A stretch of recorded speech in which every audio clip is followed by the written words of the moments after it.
Hola amigos, ¿cómo están ustedes? Un gusto de poder saludarlos. Les habla Daniel Scarone.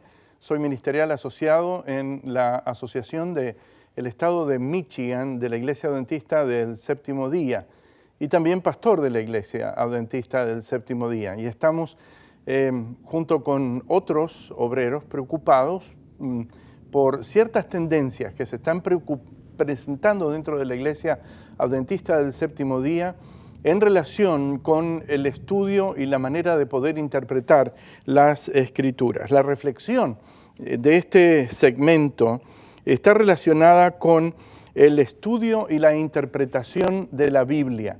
Cuando nosotros vamos al Nuevo Testamento, encontramos diversos tipos de escritura. Vamos a encontrar los evangelios, que son las narraciones de diferentes ángulos en relación con la vida y el ministerio de nuestro Señor Jesucristo, y que desde los ángulos de Juan, de Lucas, de Marcos y de Mateo, en el orden inverso en el cual aparecen dentro de las Sagradas Escrituras, nos van narrando la vida y el ministerio del Señor Jesucristo. Luego vamos a encontrar un sector de evidencia histórica. Posiblemente el más representado es el libro de Hechos de los Apóstoles, que es algo así como la continuación del Evangelio de Lucas.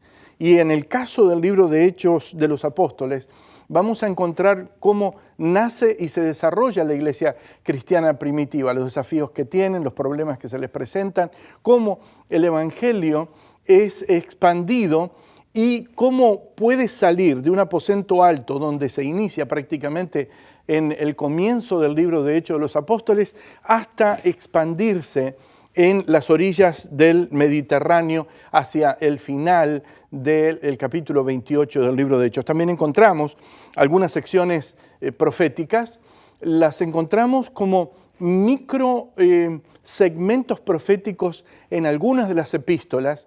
Lo vamos a ver eso en varias de las epístolas, paulinas especialmente, y también juanias, donde se habla acerca del futuro anticristo, y por supuesto el gran libro del Nuevo Testamento que es el Apocalipsis, con el cual culmina el Nuevo Testamento acerca de las secciones proféticas de las Sagradas Escrituras. Y encontramos luego a las epístolas, y posiblemente nosotros vamos a utilizar en este segmento una de ellas para hablar acerca de este punto.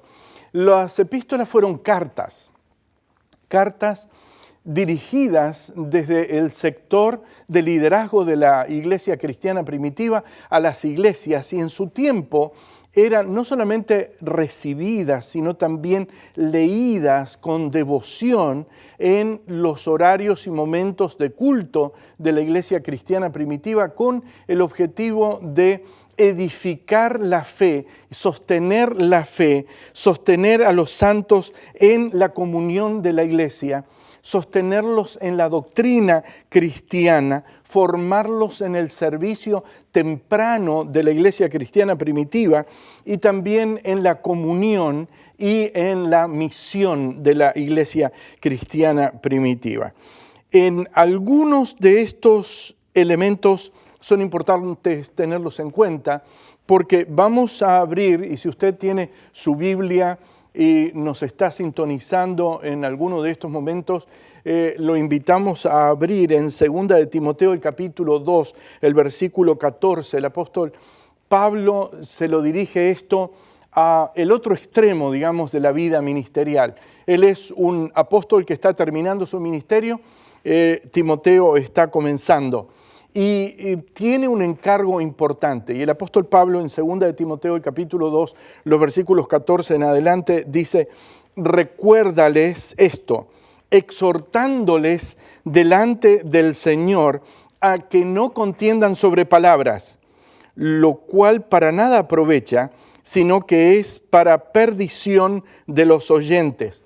Y le dice luego, y este es un texto que en los seminarios teológicos lo repetimos mucho, especialmente aquellos que están comenzando su ministerio. Aquí en Michigan, o en la zona de Michigan, tenemos un programa que se llama New in Ministry, aquellos que son nuevos en el ministerio, y en ese programa de New in Ministry, o nuevos en el ministerio, tratamos de forjar con los ideales que la conferencia o asociación de Michigan tiene, de tal manera que puedan servir adecuadamente en la iglesia. Y él dice, el apóstol Pablo aquí, procura con diligencia presentarte ante Dios aprobado como obrero que no tiene de qué avergonzarse, que usa bien la palabra de verdad, que usa bien la palabra de verdad.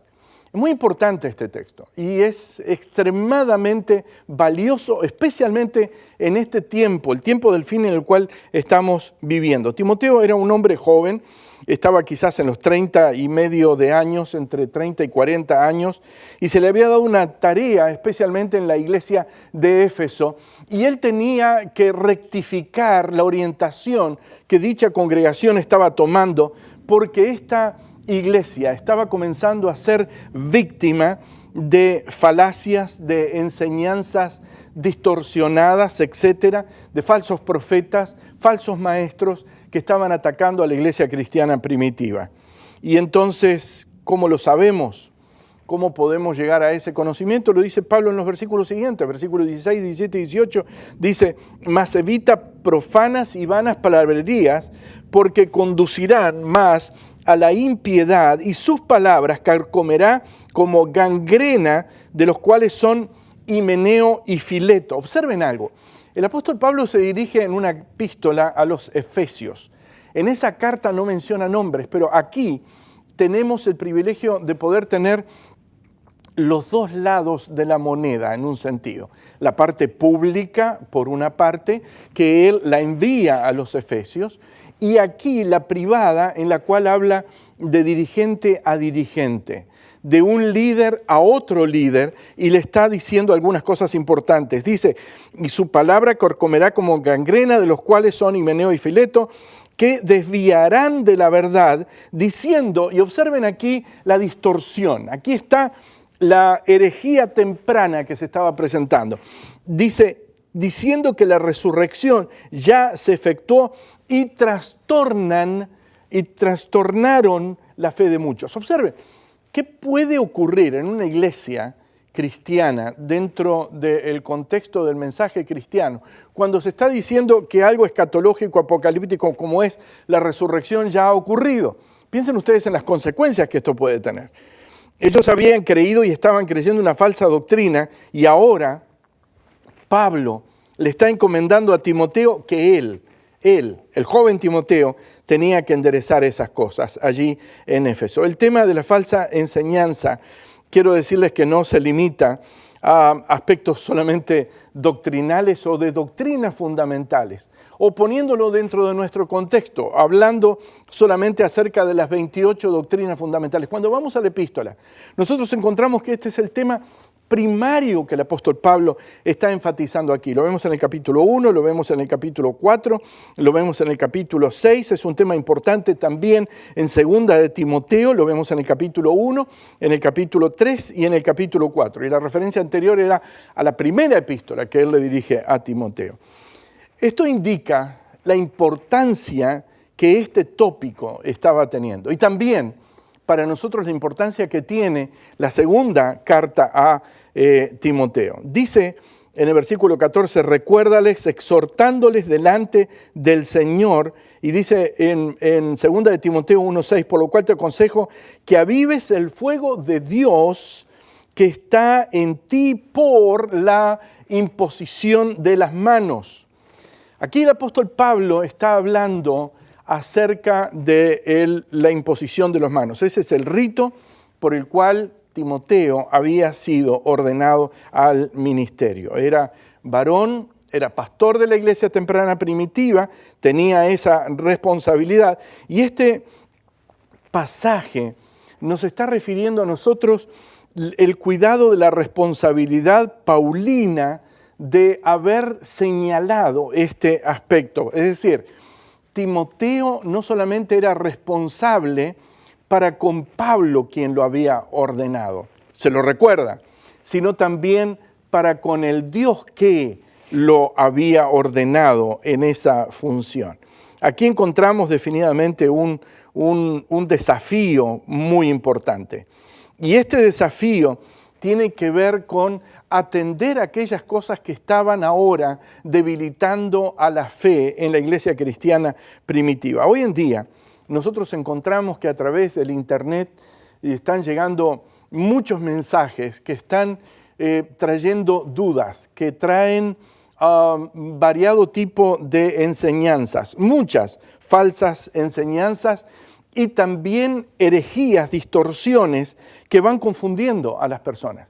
Los vemos, por ejemplo, en el caso de la negación de la doctrina de la Trinidad, la negación de la divinidad del Señor Jesucristo, de la negación de la autoridad de las Escrituras, de la negación de la salvación por la gracia, falsas ideas acerca de la vida espiritual, falsas ideas acerca y tergiversaciones acerca del carácter, la naturaleza y la obra de Dios, tergiversaciones acerca del carácter, la naturaleza y la obra de Cristo, tergiversaciones, distorsiones acerca del carácter, la naturaleza y la obra del Espíritu Santo.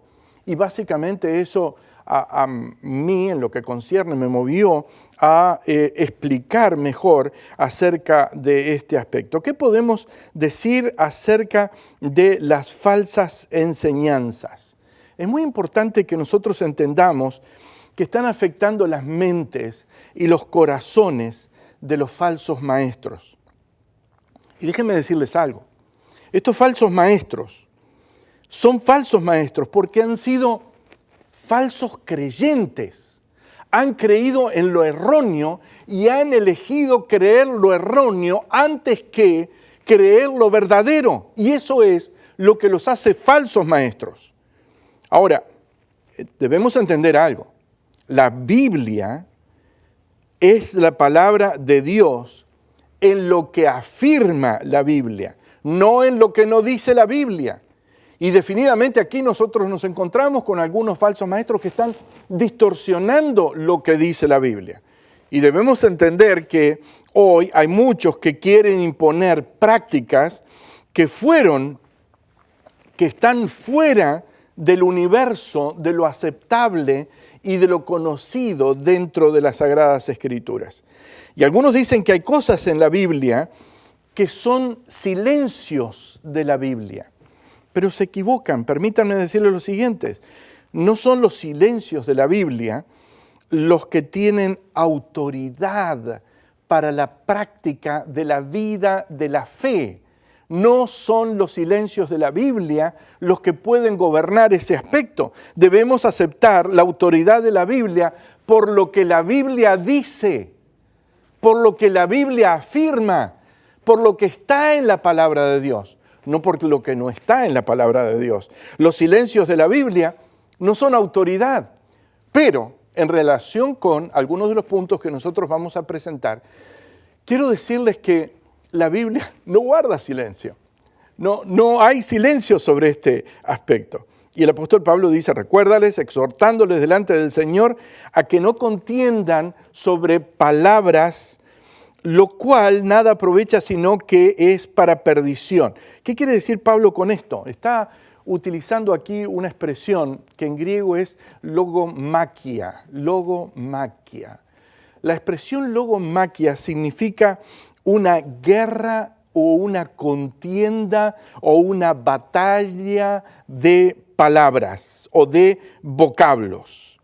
Y es uno de los elementos que en algunas ocasiones encontramos que los falsos maestros utilizan y que están a veces confundiendo las mentes de las personas. Pensamos en palabras, tenemos ideas que llegan a la mente y la guerra de las palabras a veces distorsionan algunos de los pensamientos. Pero Pablo invita aquí a evitar el debate, a evitar la logomaquia, a evitar la contienda.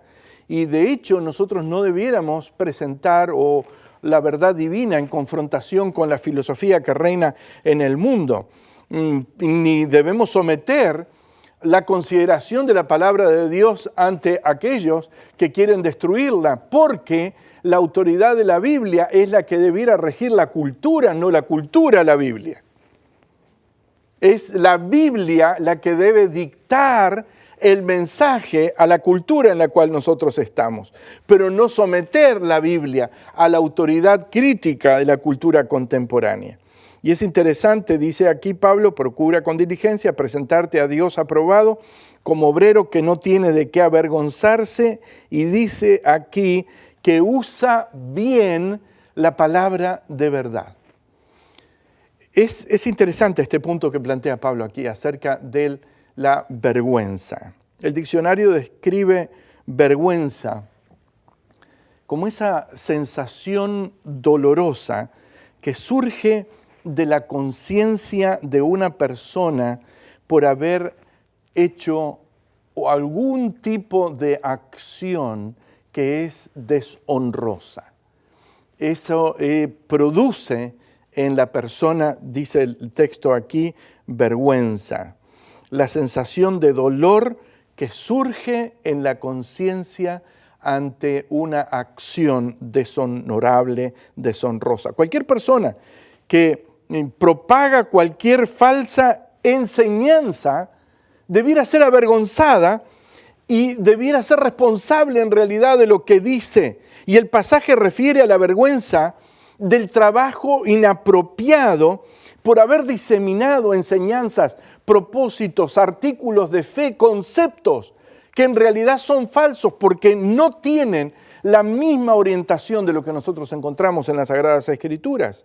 En otras palabras, el trabajo descuidado al trazar la palabra de Dios, el apóstol Pablo dice aquí, es digno de condena, no de encomio. Es digno de rechazo, no de aceptación. Permítame decirlo de una forma sencilla aquí.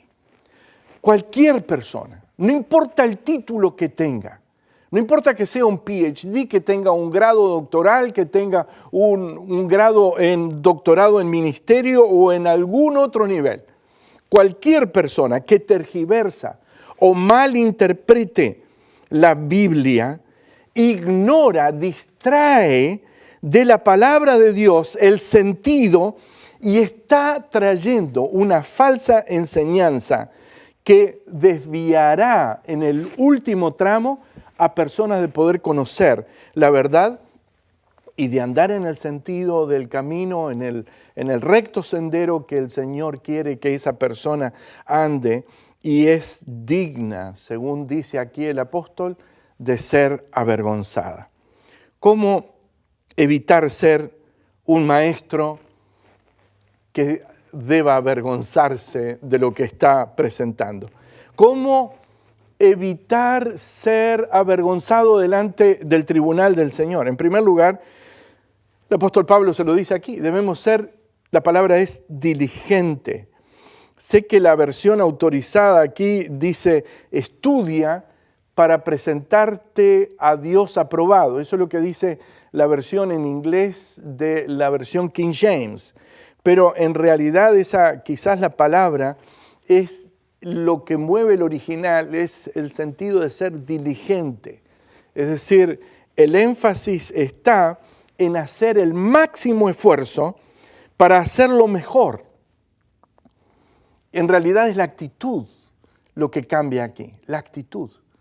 El pastor Veloso, en uno de los seminarios que nosotros teníamos hace un poco de tiempo, estaba presentando justamente ese punto, la actitud, es decir, el ser diligente en ir a la Biblia.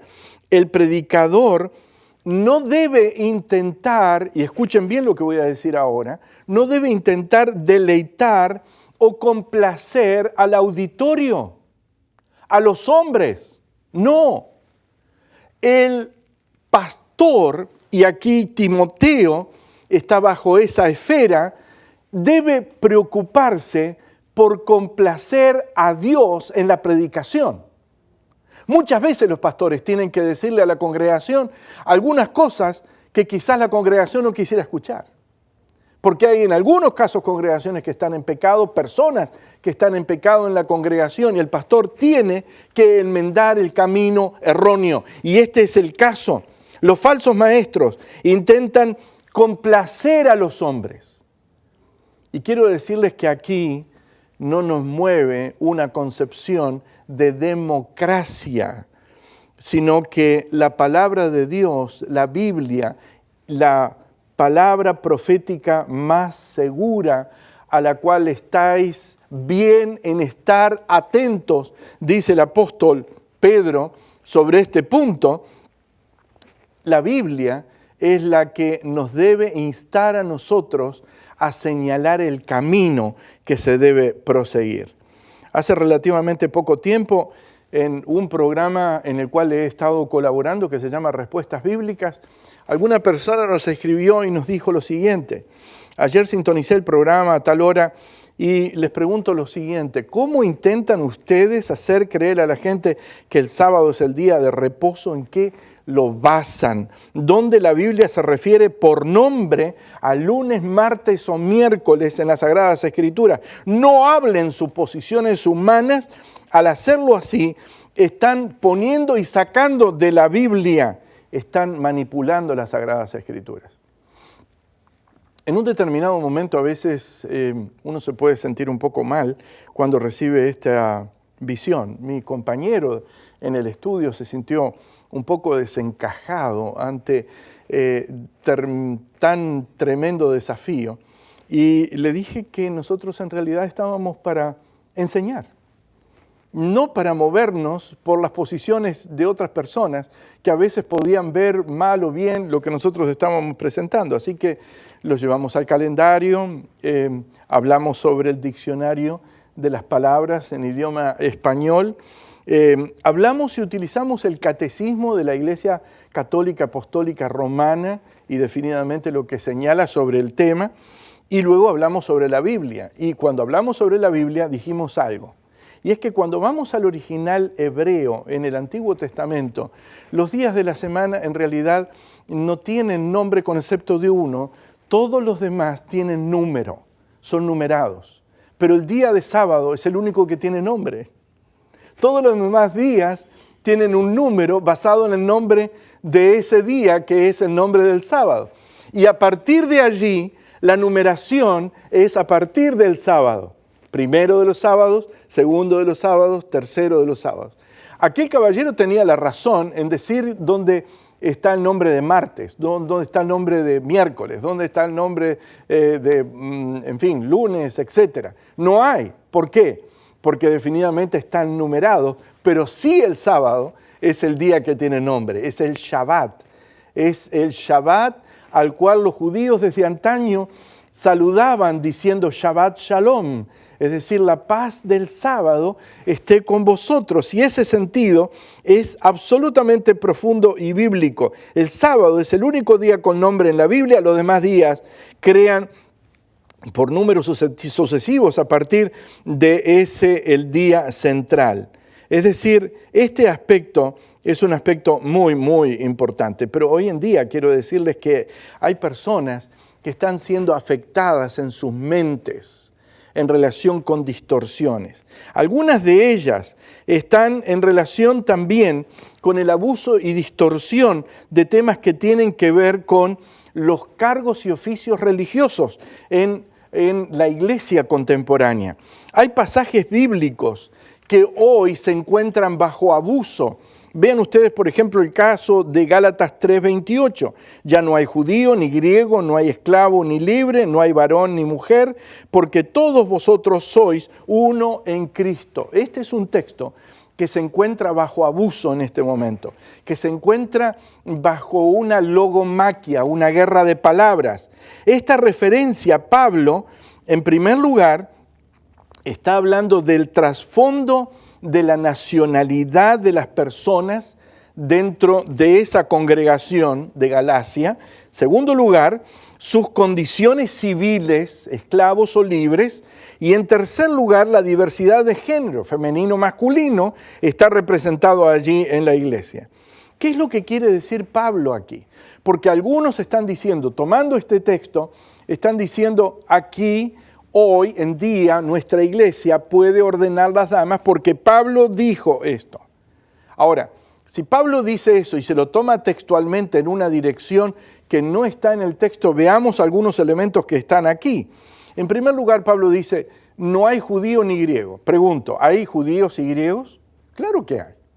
¿Hay esclavos y libres? Bueno, a esta altura ya no hay, pero en aquel momento había. Y definitivamente el otro punto es, hay varón y mujer. Cuando Pablo terminó la epístola, continuaron habiendo varones y mujeres, eso no cambió. Es decir, el sentido aquí que se plantea en el texto es otro. Y ese sentido es el que nosotros debemos captar para entender cuál es el punto. Aquí Pablo está hablando de la salvación. Y si nosotros le ponemos otra óptica, cambia totalmente el sentido. La salvación es para judíos y griegos. Es decir, en la salvación no hay diferencia entre judíos y griegos. La salvación es para esclavos o libres. Es decir, serán salvos aquellos que sean esclavos o libres. No tienen distinción. La salvación es para varones y también damas. No hay distinción de género en la salvación. La palabra ordenación no está en el contexto y aquí estamos definitivamente ante una clara evidencia de distorsión. ¿Por qué? Porque nosotros estamos viendo a un grupo de personas que está generando una discusión dentro de la cultura contemporánea de la iglesia. Está tomando elementos que están dentro de esa cultura y la están tratando de imponer como lectura del texto de la Biblia y ponerle un sentido nuevo con un contenido nuevo que la Biblia no tiene para hacer creer que la Biblia está favoreciendo un aspecto que en realidad no tiene. Estimados amigos que nos escuchan, estimados amigos que están aquí en este auditorio, nosotros no debemos hacer eso. No somos nosotros los que estamos por encima de la Biblia. La Biblia es la que nos dicta a nosotros lo que nosotros debemos creer. Nos dicta el camino. Nos dicta a través de su palabra. El texto nos informa y nosotros debemos someter lo que pensamos, los artículos de nuestra fe, la orientación que le damos a nuestra vida religiosa, lo debemos poner en las manos de las Sagradas Escrituras y permitir que el texto nos hable y dentro de ese texto y contexto vivir en armonía con la voluntad del Señor. Gracias por estar con nosotros, gracias por vuestra atención. Sigan en sintonía con este canal y que el Señor les bendiga y los conduzca siempre.